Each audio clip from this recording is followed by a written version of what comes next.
Hey guys, Sebastian here. So today I'm going to be breaking down round 2 of Garry Kasparov versus Deep Blue 1996. So in this game, Deep Blue had just won round 1 the previous day, I'm pretty sure. So this is round 2. Garry Kasparov has the white pieces, and he begins the game with knight f3, the ready opening. This is one of the most flexible openings in the game. It can easily transpose into a king's pawn, a queen's pawn, and an English. All three of these openings, it can easily be transposed into, so you're probably going to see one of those. If you know this game, if you know these games, you know which one. Transpose to a queen's pawn opening. The Zucker-Tort variation. The Zucker-Tort, I don't know. I'm so sorry if I pronounced that wrong. E6 from Deep Blue. G3 going to fianchetto this bishop. C5, bishop to G2, knight to C6, short castles, and now this is a reversed Grunfeld basically. Knight to F6, C4, going to build some tension and trade pawns in the center. D takes C4, knight to E5, getting his knight centralized. Bishop to D7. I'm going to ask you guys a question. Do you take in this position? Do you take it? No. That's why Garry Kasparov played this move. Knight to A3. C takes D4. Knight takes... Knight A takes C4. Bishop to C5, which is the second or third engine choice. And basically, what's going on in this position... And this was the last book move. Knight to Queen B3 and short castles. Queen takes B7, knight takes E5, knight takes E5, bishop to D, rook to B8, queen to F3, and bishop to D6, attacking this knight.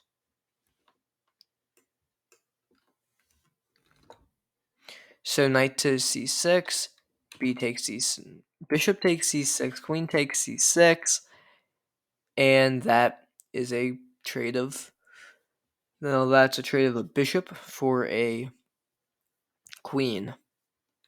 It's not queen, oh my god. That's the trade of a bishop for a knight. Oh wow, that's embarrassing.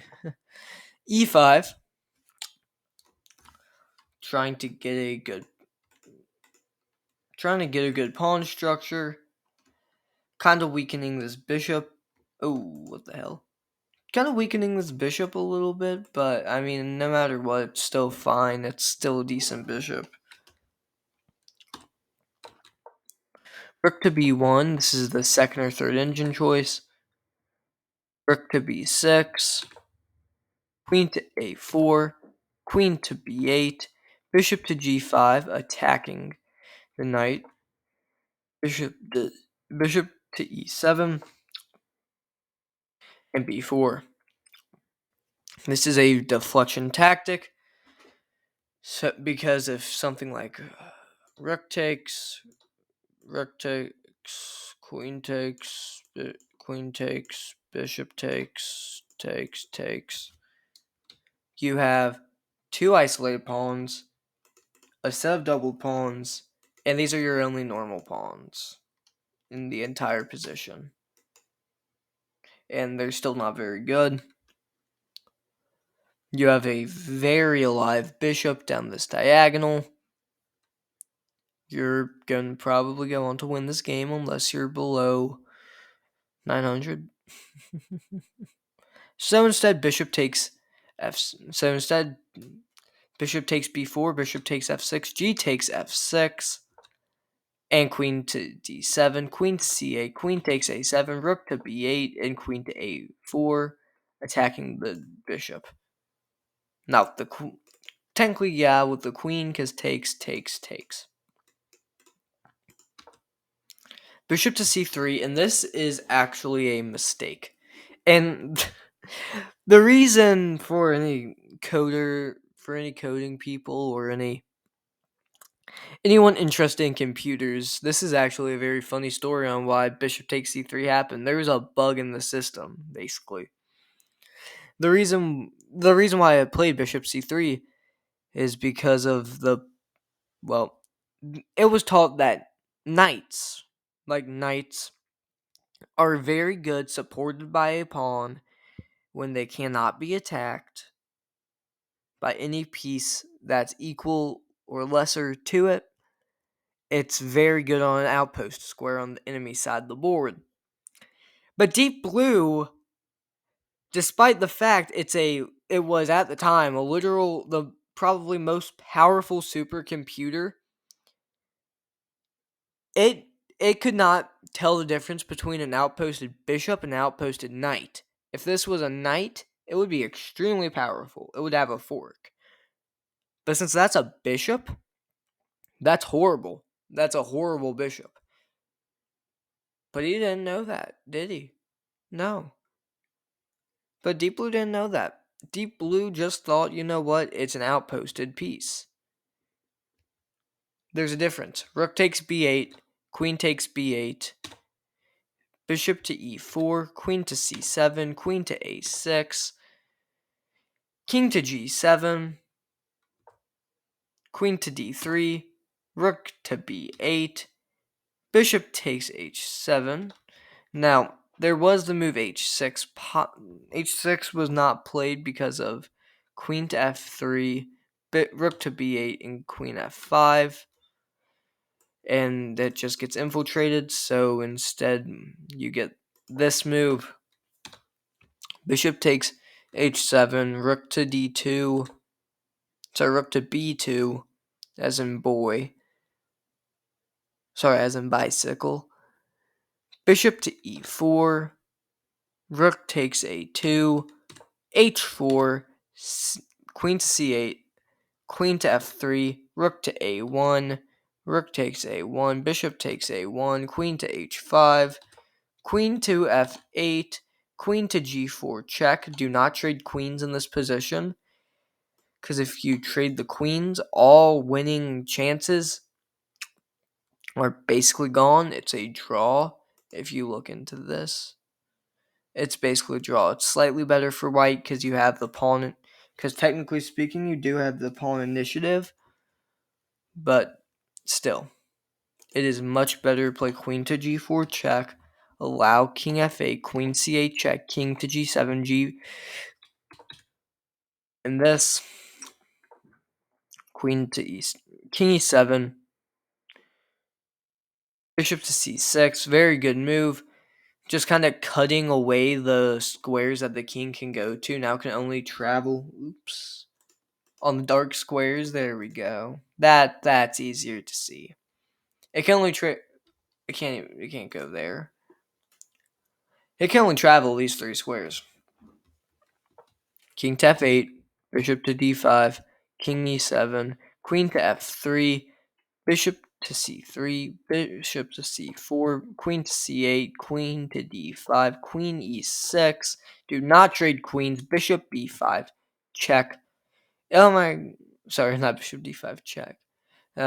Bishop to queen b5, queen to d7, queen to c5, check, queen to d6, queen to a7, check, queen to d7, queen to a8, queen to c7, attacking the bishop, queen to a3 check, queen to d6, queen to a2, queen f5, bishop takes f7, e4, bishop to h5, queen to f6, queen to a3 check, king to d7, queen to a7 check, king to d8, queen b8 check, king to d7, bishop to e8 check.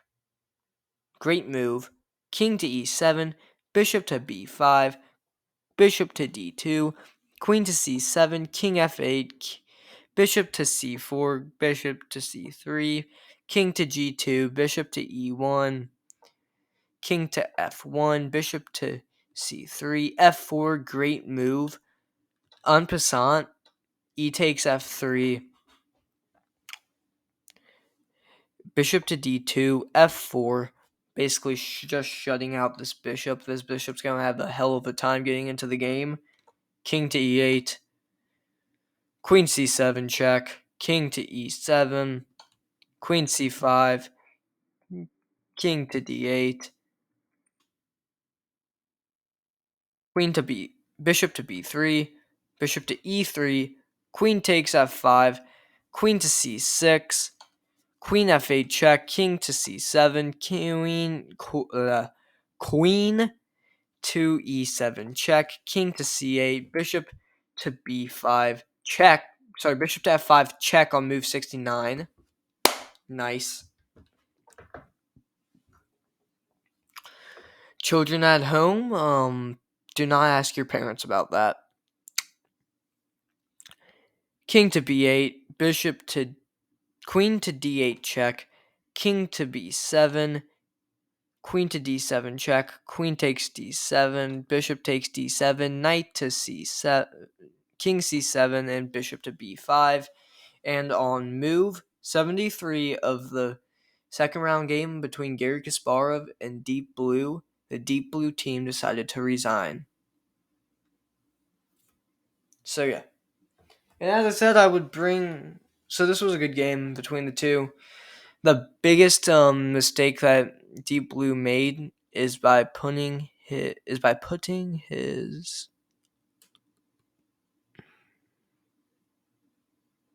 bishop onto c3.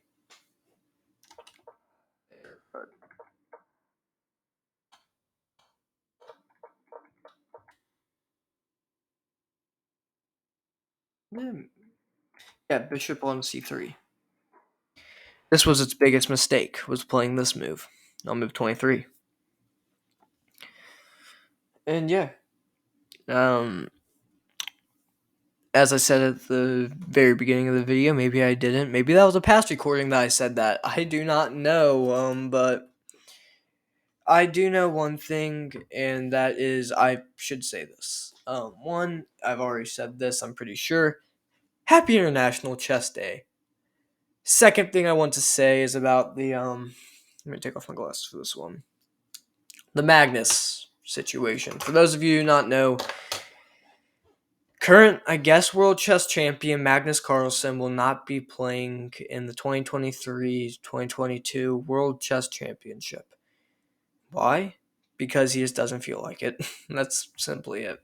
Yeah, he just doesn't feel like playing, and yeah, so it's a little bit sad. It's gonna be weird having the number one player not be the world chess champion, but I mean, it's happened before.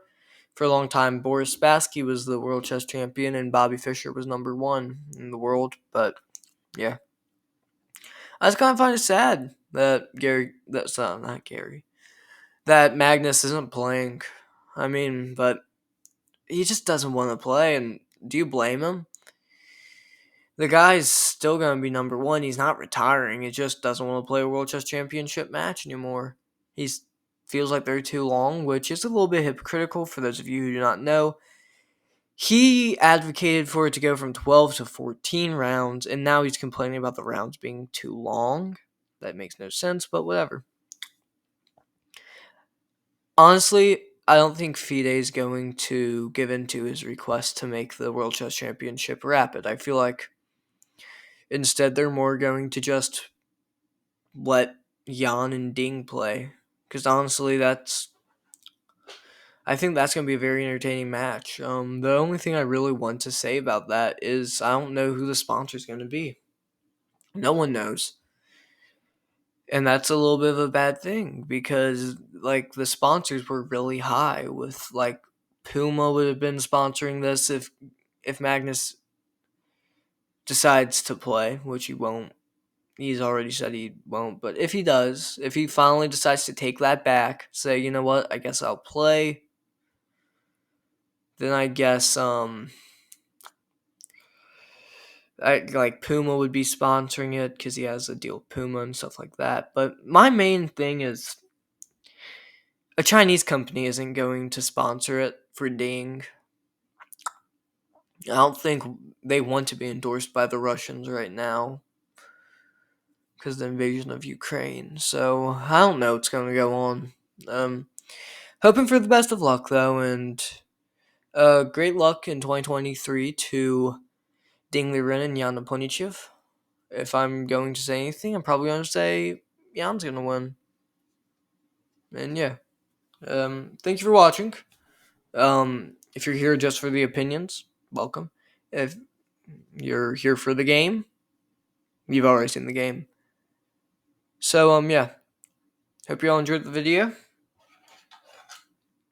And yeah. Sebastian out, but oh yeah, so what else was I gonna say? Oh yeah. Remember, have a good morning, good afternoon, or good night, depending on your time zone. That's my scorebook, by the way. You probably haven't seen that in the background yet. Bye.